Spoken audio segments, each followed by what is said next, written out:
una de las personas que se han dado cita a este evento. No puedo iniciar mi ponencia sin antes felicitar a cada uno de los organizadores del mismo, al doctor May Hernández, al doctor David Bravo, al doctor Sebastián Cornejo, quienes han hecho realidad este evento y que hoy nos permite concentrarnos en este lugar.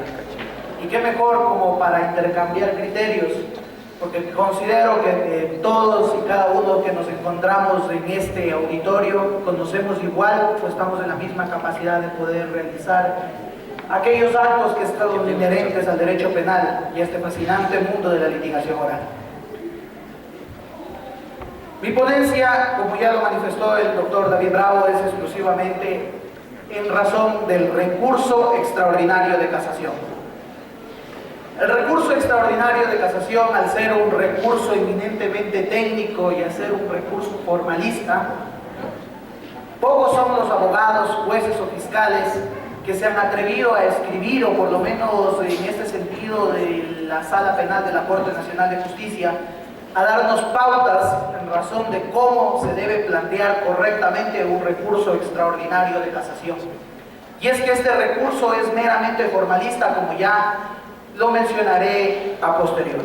Pero para hablar del recurso extraordinario de casación, es necesario que nosotros entendamos el origen del mismo.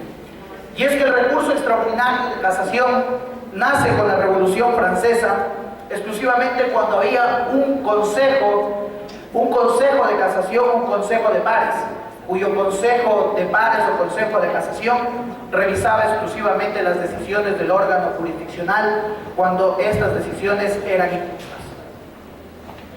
En el Ecuador, el recurso extraordinario de casación nace con la ley de casación, regulado en ese entonces por el artículo 349 del Código de Procedimiento Penal, donde lo rescatable del recurso extraordinario de casación era de que no había el famoso o la famosa fase de admisibilidad que existe actualmente dentro del recurso extraordinario de casación con el nuevo Código Orgánico Integral Penal y con la resolución 10/2015 que todos conocemos, emitida por el Pleno de la Corte Nacional de Justicia.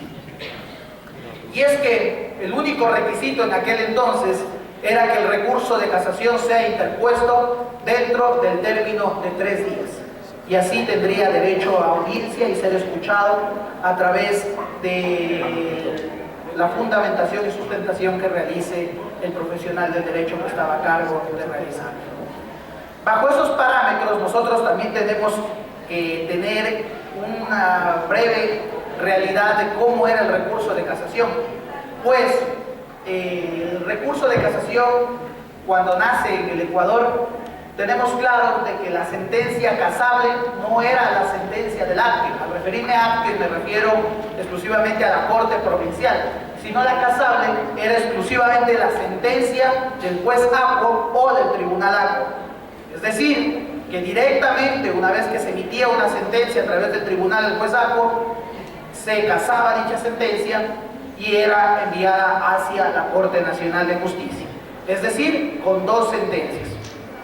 Pero a partir del 24 de marzo del año 2009 se crea exclusivamente el recurso de apelación como un precedente al recurso extraordinario de casación que se llevaba a cabo en la Corte Nacional de Justicia. Y esto con el fin de dar cumplimiento a diversos tratados internacionales, siendo un poco más sucinto, para respetar el principio del doble conforme reconocido por el Pacto de San José, Costa Rica, y otros tratados internacionales de la misma Corte Interamericana de Derechos Humanos. Ahora bien, eso como breves rasgos de historia, pero el fin de mi ponencia es que por lo menos cada uno de quienes se encuentran aquí presentes tengan claro cómo proponer un recurso extraordinario de casación de manera correcta. Esto según mi criterio, esperando sea acogido por parte de ustedes y en ese sentido tengan claro de lo que forma parte de mi exposición. Para reconocer e identificar y realizar un buen recurso de casación, considero de manera personal que es necesario identificar los distintos errores que existen dentro de un proceso penal. Y es que nosotros tenemos que existen los errores, el error de juicio, el error de derecho y el error de hecho. Ahora bien, pero ¿qué es cada uno de estos errores y cuál es el momento procesal oportuno para poderlos alegar? Y es que el error de juicio, propiamente dicho, ese error se corrige con el recurso de apelación. El error de juicio es la errónea aplicación del derecho a los hechos. El error de derecho es exclusivo al recurso extraordinario de casación y es donde se debe corregir este tipo de error. Y es que dentro del error de derecho nosotros tenemos al error de omisión, al error de pertinencia y al error de interpretación, que lo vamos a tratar más adelante también. Ahora bien, también tenemos nosotros el error de hecho que hice mención, y es que este error se corrige con el recurso extraordinario de revisión. Tres distintos errores, y dentro de estos errores debemos sabernos plantear en una audiencia, ya sea de sustentación y fundamentación, de recurso de apelación o recurso de casación o recurso de revisión. Recurso de revisión que ya lo trató otro ponente el día de ayer, y por lo tanto no voy a entrar al respecto a ese tema, sino el mío es exclusivamente el error de derecho dentro del recurso extraordinario de casación. Con la vigencia del Código Orgánico Integral Penal, nosotros tenemos que se regula a través del artículo 656 y 657, como todos conocen, el recurso extraordinario de casación, cuyo recurso extraordinario de casación nos da la procedencia, cuyo recurso es conocido, como todos sabemos, por la Corte Nacional de Justicia y tiene que ser interpuesto después de los 5 días que se ha emitido la sentencia condenatoria o absolutoria, depende cómo comparezcamos, ya sea como víctima o como procesado, para, en este sentido, tener en claro este recurso. Ahora bien, respecto al artículo 657, es ahí donde nace la problemática que ahora nos tiene a cada uno de los abogados en libre ejercicio profesional, como a los fiscales, para poder plantear el recurso de casación. Y es que el Pleno de la Corte Nacional de Justicia consideró que era oscuro el contenido del artículo 657 del Código Orgánico Integral Penal, en el que nos decía que el recurso se pondrá dentro de los 5 días hábiles y la o el juzgador remitirá el proceso a la Corte Nacional de Justicia en el plazo máximo de 3 días hábiles, una vez ejecutoriada la sentencia de condena. La providencia de condena. El tribunal designado por sorteo dentro del plazo de 3 días convocará audiencia. Es decir, según la norma, según el Código Orgánico Integral Penal, antes de mayo de 2015, cuando se emitió la famosa resolución 10/2015, teníamos en claro que era obligación de la Corte Nacional de Justicia convocar inmediatamente audiencia una vez que tenga o aboque conocimiento de dicho recurso.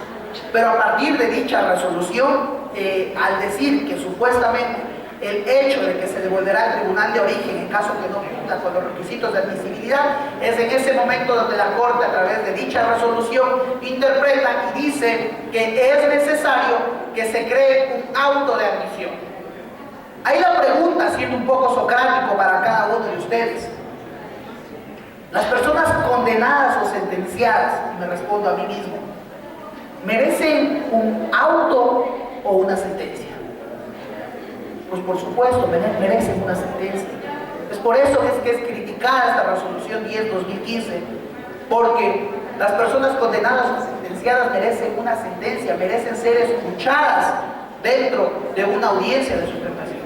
Bajo esos puntos, nosotros tenemos que tener claro de que, como modo de crítica personal, considero que, y que todos aquí también conocemos, que la Corte Nacional de Justicia tiene también una facultad oficiosa, es decir, de casar una sentencia de oficio.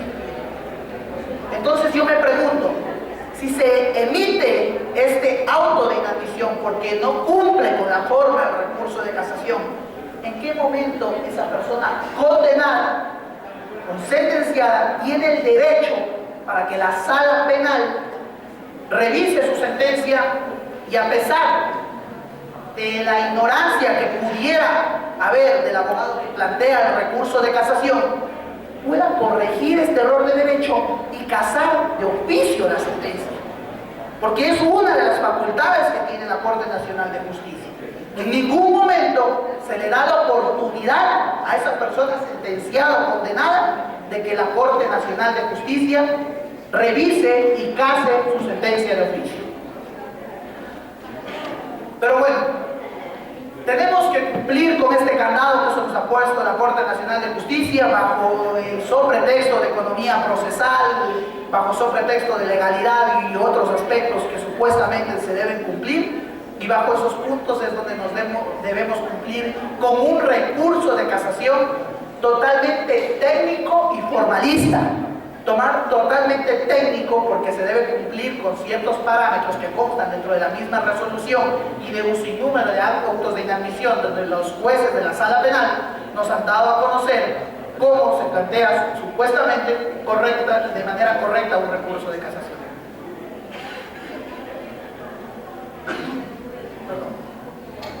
Entonces nosotros tenemos que dentro del recurso de casación es algo que debemos entender cada uno de los abogados en libre ejercicio y fiscales también. ¿Por qué? Porque al momento que plantean el recurso de casación creen que es un juicio hacia los hechos o hacia las pruebas que consideran eso les va a llevar a cambiar dicha sentencia, y bajo esos parámetros creen que es un juicio contra los hechos y no lo que realmente es. Pues el recurso extraordinario de casación es un juicio contra el juicio, es decir, un juicio contra la sentencia emitida por el tribunal ante al emitir una sentencia condenatoria o ratificatoria de inocencia. Me refiero a la Corte Provincial de Justicia. Y es que incluso la misma Corte Nacional de Justicia ha hecho diversos análisis y considera que muchas de las cortes provinciales del país emiten sentencias inmotivadas. Y es donde me voy a permitir hacer un pequeño análisis respecto a la inmotivación. Es que todos sabemos que la Corte Constitucional nos ha dado parámetros de cuándo una sentencia está motivada. Nos ha dado parámetros respecto a lo que es que la sentencia debe contener con los requisitos de lógica, comprensibilidad y razonabilidad. Pero no es nada más que un proceso y ejercicio de argumentación la que tenemos que tener en cuenta. Y como ejemplo les quiero dar algo. Se dice, y de las múltiples sentencias de las cuales he tenido la oportunidad de realizar los recursos de casación, se dice: con las pruebas aportadas se encuentra probada la materialidad y responsabilidad de la persona procesada. Esa es la motivación que realizan las cortes provinciales. Ahí es donde ustedes tienen que hacer la pregunta, hacer una copia y pega de esa sentencia, y bajo el cargo de contravención expresa el artículo 76, 7, letra L de la Constitución de la República del Ecuador, decirle: ¿qué pruebas? ¿Cómo encontró probada la materialidad? ¿Cómo está probada la responsabilidad? ¿Qué pruebas considera usted? Además, una sentencia se encuentra inmotivada cuando los motivos y razón de su apelación son 6, es decir, que como ejemplo de algunos, que se permitió que se realicen preguntas sugestivas, que se permitió que se realice en el interrogatorio, que se permitió que la otra parte presente prueba una vez que se terminó o precluyó su oportunidad para poder hacerlo, que se presentó prueba no anunciada oportunamente y resulta que la Corte Provincial no desvanece, no ratifica, no afirma, no niega o no respalda el criterio que es motivo suyo de la apelación, es decir, no desvanece su criterio. Y es obligación de la Corte Provincial de Justicia desvanecer cada uno de los argumentos que fueron motivo y razón de la apelación. En caso que uno de los motivos que fueron razón de su apelación no se encuentren desvanecidos en la sentencia, ya sea ratificando, negándolos o refutando, diciéndoles que están argumentando de manera correcta o incorrecta, porque tengo derecho a que me den una respuesta. Y si no me han dado una respuesta, es simple, esa sentencia se encuentra inmotivada. Y es la razón suficiente para que ustedes casen esa sentencia emitida por la Corte Provincial, se eleve a la Corte Nacional de Justicia y bajo el cargo de contravención expresa de la garantía de la motivación como parte del derecho a la defensa, se declare la nulidad constitucional, porque mucho ojo, la Corte Nacional de Justicia está facultada para declarar la nulidad constitucional, mas no la nulidad procedimental. Hay que diferenciar dos hechos y la única forma de declarar la nulidad constitucional es cuando esa sentencia de la Corte Provincial no reúne los requisitos de constitucionalidad y convencionalidad. Es decir, porque se encuentra inmotivada. Si está inmotivada es razón suficiente para casar. La Corte Nacional casará la sentencia por el cargo que ustedes ha sido impuesto y bajo el cargo devolverá el recurso a la Corte Provincial de Justicia declarando la nulidad a fin que se sortee un nuevo tribunal a fin que conozcan el motivo y razón de la apelación. Eso como síntesis. Ahora bien, nosotros tenemos bajo los cargos de casación, y que me adelanté un poco a hablar algo de la contravención expresa, nosotros tenemos tres únicos cargos que deben ser fundamentados al momento de realizar un recurso extraordinario de casación. Y estos son, por contravención expresa, debida aplicación o errónea interpretación. Son los tres únicos cargos, no debemos irnos más allá de estos. Es decir, ¿cómo identificar cada uno de ellos? Eso lo vamos a tratar. La contravención expresa se da exclusivamente cuando se presenta, cuando el juzgador se genera el famoso error de omisión del cual es advertido. Deja de aplicar una norma que estaba obligado a aplicarla para el determinado caso concreto para resolver dicho problema jurídico o dicho aspecto que fue planteado dentro de este recurso de apelación. Cuando eso realiza el juzgador, está resolviendo en contra del mandato tanto legal como constitucional. Pero ojo, solo son casables las normas sustantivas, no son casables las normas adjetivas. Eso tienen que tener muy claro, porque es, utilizando un poco de aforismo jurídico latino, el recurso de casación se plantea exclusivamente por un error iudicando in iure, que significa error de derechos, la sentencia, no error improcedente, no se confundan en ese aspecto. Solamente normas sustantivas. Toda la Constitución de la República del Ecuador son normas sustantivas. Del Código Orgánico Integral Penal hasta el catálogo de delitos son normas sustantivas. No es motivo y razón de la casación indebida aplicación del artículo 622 que dice el contenido de la sentencia. Eso no es motivo de casación, será castigado con un auto de inadmisión y no se debe plantear de esa manera. Solo se puede plantear recurso extraordinario de casación de normas sustantivas. Se dice, existe contravención expresa del artículo 5.3 del Código Orgánico Integral Penal que se habla de la duda razonable. Eso es error improcedente, que no es motivo y razón de la casación. Por eso dice principios rectores del derecho procesal penal, o no dice eso el título. Y bajo esos argumentos siguen planteando, creyendo que la Corte Provincial va a conocer ese error improcedente, la Corte Nacional, perdón, va a conocer ese error improcedente, cuando no es motivo y razón de la Corte Nacional resolver error improcedente, porque eso es obligación de la Corte Provincial de Justicia. Resolver y en este sentido tratar los errores improcedentes.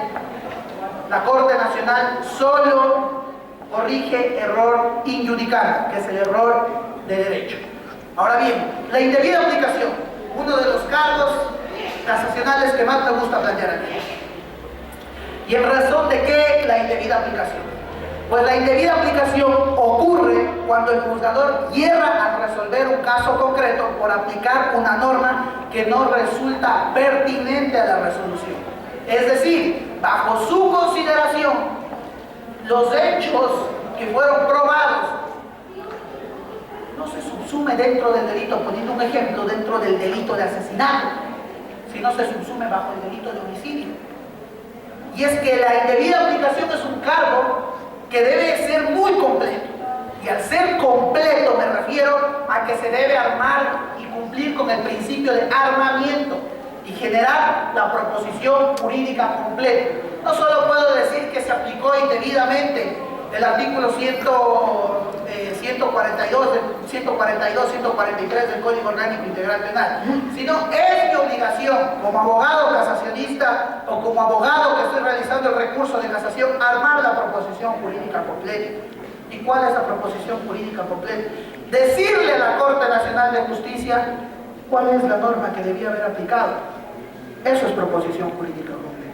Es decir, usted, juzgador, aplicó el artículo 140 cuando lo correcto que debía haber aplicado era el 142. Porque los hechos que fueron probados sin que la Corte Nacional de Justicia analice pruebas ni analice los hechos son estos y estos se subsume bajo el tipo penal de homicidio, asesinato y femicidio y no como consideró la Corte Provincial de manera equívoca. Entonces se genera la indebida aplicación. Y es ahí donde se reúnen con otros requisitos que los voy a tratar más adelante dentro del recurso extraordinario de casación. Y la errónea interpretación. Yo considero que este cargo casacional, no le recomiendo a muchas personas dentro de a colegas o abogados o fiscales que no planteen este cargo, porque dice errónea interpretación. ¿Y qué les toca a ustedes como abogados en libre ejercicio fiscales? Les toca reconocer que la norma aplicada por el juzgador es la correcta, sino que la interpretó indebidamente. Y pregunta, ¿en qué les favorece eso? Señor juez, me condenaron por asesinato bajo el tipo penal del 140, soy un poco malo con los artículos, bajo el tipo penal del 140, pero le interpretó erróneamente, pues no, ok, yo le interpreto erróneamente, tome, culpable por asesinato. Ahí la pregunta, ¿en qué nos beneficia este cargo? Pero si lo saben analizar y estudiar muy bien, también tiene otros beneficios este cargo. Pues este cargo se da cuando el juzgador, aplicando una disposición pertinente para la resolución del caso en concreto, le da un sentido y alcance diferente al expresado por la norma. Es decir, la persona que mate a otra y el juzgador considera que esa norma interpretada, considera que esa norma forma parte de un delito de asesinato. Y en base al principio iura non incuria, que trató otro de los colegas que me antecedió ayer en una ponencia, considera que debe corregir ese error de derecho y lo interpreta de manera indebida porque no se genera homicidio, sino se genera asesinato. Entonces, si no sabe manejar este cargo casacional, plantea 3 cargos de casación. Y no solo es ahí, ¿por qué digo que es formalista el recurso extraordinario de casación? Recuerden, prevención expresa, indebida aplicación o error de interpretación. Punto, no hay dónde inventarse más. Eso establece incluso el mismo artículo 656 en su inciso primero, como también en la resolución 10/2015 y en un sinnúmero de autos de inadmisión de la Corte Nacional de Justicia que castiga con la inadmisión. Y es que, a pesar de estar bien planteado un cargo de casación, si ustedes quieren engañarle al juez diciendo está súper bien planteado, formalmente cumple con todos los requisitos, le pide por una partecita que revisen los hechos o revisen la prueba, chao, castigado por la inadmisión de ese cargo de casación. Ustedes no pretendan engañar a la Corte Nacional de Justicia queriendo meter hechos o que analice la prueba. La Corte Nacional de Justicia, como repito, corrige el error de derecho. Y es un juicio contra el juicio, un juicio contra la sentencia de la Corte Provincial, no es un juicio contra los hechos.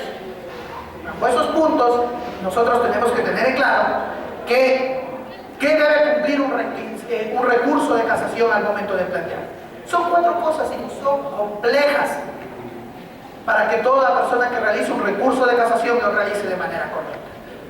Y que como títulos, y si ustedes desean les puedo enviar un sinnúmero de modelos para que tengan, pero no consideren que esto les va a servir para plantear un recurso de casación, porque el recurso de casación es un recurso meramente técnico, un trabajo a la medida, cada caso es diferente, simplemente es la forma que le deben ir dando al recurso de casación. Si ustedes le dan esta forma, tengan por seguro que su recurso de casación va a ser admitido. Cualquiera que desee me pide, después de la ponencia, me pide mi número o mi correo y les mando unos 100 modelos de casación, lo que ustedes quieran. Bajo esos parámetros, nosotros tenemos que el recurso de casación debe cumplir una norma jurídica específica que considere vulnerada en el fallo impugnado, lo cual excluye la mención genérica del cuerpo de normas que contiene la disposición concreta. ¿Me hago entender? ¿Qué norma consideran ustedes que está vulnerada? Punto. O sea, no tiene que poner demasiada labia, o como se conoce por el vulgo común, demasiada labia. La norma que está, en este caso jurídicamente, que se encuentra errada, la norma que va a impugnar, señor juez, desde el artículo 140 del Código Orgánico Integral Penal. Punto, no hay más. Un buen recurso de casación, incluso 2 o 3 hojas. Si quieren ser mucho más específicos, pueden hacerlo más, pero es simplemente formal. Una causal específica de aquellas contenidas en el artículo 656 del Código Orgánico Integral Penal. A esto nosotros llamamos principio de taxatividad. ¿Sí? Una causal, error de interpretación, indebida implicación o contravención expresa. Bajo esos puntos ustedes simplemente ponen la causal por la que planteo es por error de interpretación. Pueden plantear 20 cargos de casación en un mismo recurso de casación, pero no 2 cargos bajo la misma norma. Tampoco, porque eso es una falacia, el creer que ustedes pueden pedir por una parte que se case la sentencia por un error adjudicando y al mismo tiempo solicitar en este caso que se declare nula la sentencia porque está inmotivada de manera general. Eso es una falacia. O bien está inmotivada o bien exclusivamente planteo que se le case la sentencia porque recuerden, al casarle la sentencia están buscando una sentencia confirmatoria de inocencia. Al pedir que se declare nula la sentencia, lo que ustedes están haciendo es retrotraer el proceso a la Corte Provincial y tener una nueva audiencia y volver a hacer su recurso de casación. Jueguen a lo seguro, porque tengan por seguro que si la sentencia se encuentra inmotivada, la Corte Nacional de Justicia de oficio, porque retrotraigo a lo que ya manifesté algo, va a declarar nula y dictará la sentencia de mérito, la sentencia de la Corte Provincial y retrotraerá el proceso. Otro requisito es la argumentación jurídica que dote de sustento al cargo de casación, lo cual se logra con estos puntos. Nosotros tenemos que reunir, y esto es muy importante recalcar, porque no solo yo escucho muchos colegas y muchos abogados del libre ejercicio, es nulo, me mato con la nulidad. Pero recuerden que la nulidad se rige bajo 4 principios, y esos son taxatividad, trascendencia, especificidad y convalidación. Ustedes tienen que decir taxativamente dónde y en qué parte de la norma dice que el juzgador debía haber realizado esto y no lo hizo. Específicamente en qué parte del proceso, en qué parte de la sentencia está esto. Convalidación, si fue o no fue convalidado en el momento procesal oportuno. Y trascendencia, porque es importante ese error, porque influye en la decisión de la causa. Ahí tenemos nosotros el principio de especificidad. Es obligación de ustedes determinar la parte específica en la que se encuentra el error indicando, que es motivo y razón de la casación que ustedes están realizando.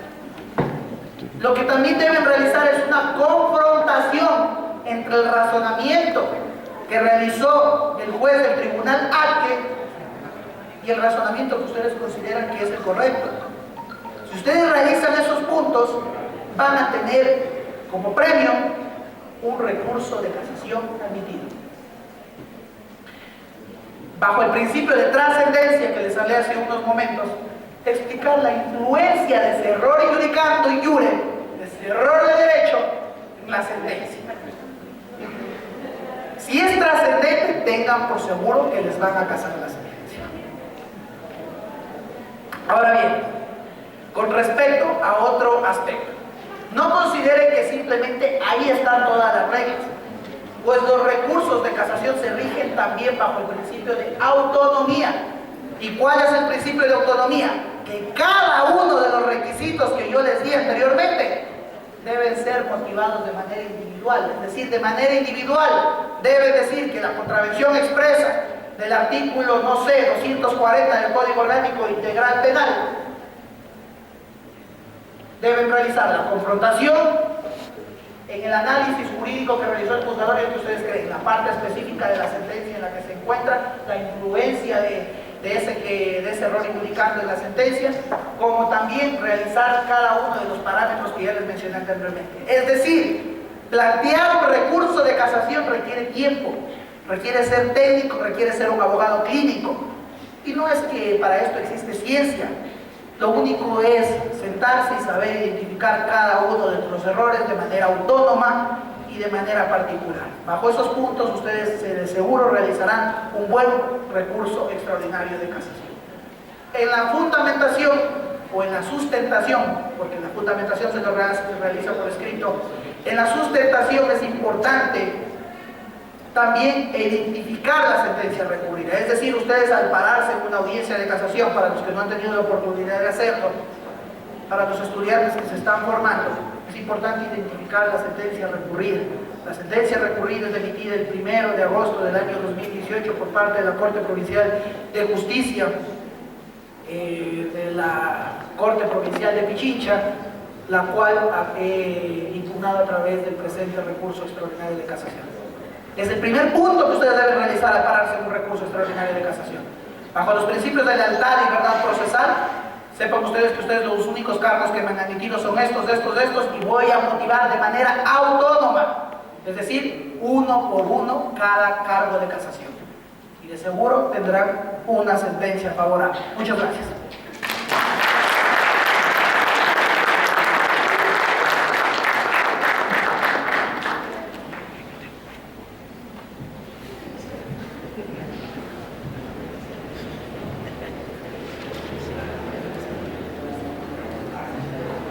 Muchas gracias, doctor. Abrimos la ronda de preguntas, por favor, participen. ¿Alguna interrogante por parte del público? Por favor. Gracias, buenas noches. Yo tenía solo una preguntita nada más. Respecto a la contravención expresa, por ejemplo, si es que yo identifico en la sentencia del tribunal que mi calidad no es de autor, sino es de cómplice, y estoy diciendo que ahí hay una contravención expresa por cuanto empiezo a relatar los hechos, pero hay una prohibición, el 656, que es el inciso segundo, que dice que no se admitirá el recurso de casación, revisión de hechos y valoración de nueva prueba. Entonces, ¿cómo tendríamos que hacer un control de legalidad sobre lo que nos vaya a emitir la Corte Nacional de Justicia? Gracias. Ok. Muy buena pregunta. Y el argumento es muy bueno y yo también lo he planteado bajo esos parámetros. Pero no, el cargo casacional no es ese. Usted mismo ha dado su respuesta. Y usted ha dado su respuesta al momento de realizar la pregunta. Y es que me ha dicho que usted era autor cuando en realidad era cómplice. Mi pregunta es, ¿qué cargo casacional sería el correcto? La indebida aplicación. Aplicó indebidamente el artículo 42 cuando lo correcto que debía haber aplicado es el artículo 43. Entonces el cargo de casación es la indebida aplicación del artículo 42 del Código Orgánico Integral Penal, cuando el reemplazo debía haber aplicado el artículo 43, porque soy bajo los hechos que se subsumieron y fueron probados. En ese sentido se entiende de que es una indebida aplicación por un error individual. Perfecto, tal vez otra pregunta del público. ¿O estuve muy claro? ¿No me entendieron nada, como dijo el doctor Wilman Terán? Estuvo muy conciso. Por favor. Doctor, muy buenas noches. En primer lugar, por felicitarlo. Excelente ponencia.